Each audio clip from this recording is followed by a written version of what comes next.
Shit,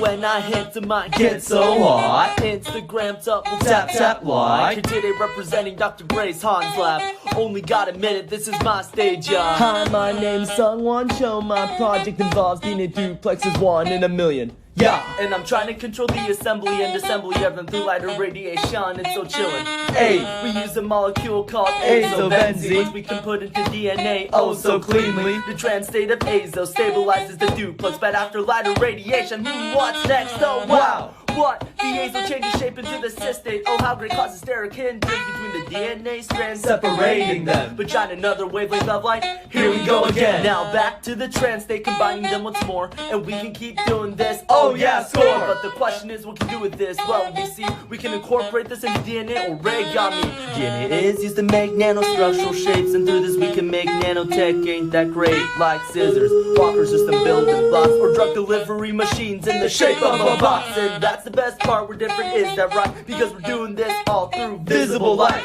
So that's my little project, isn't it bizarre? Have a great rest of the day, wherever you are, yeah.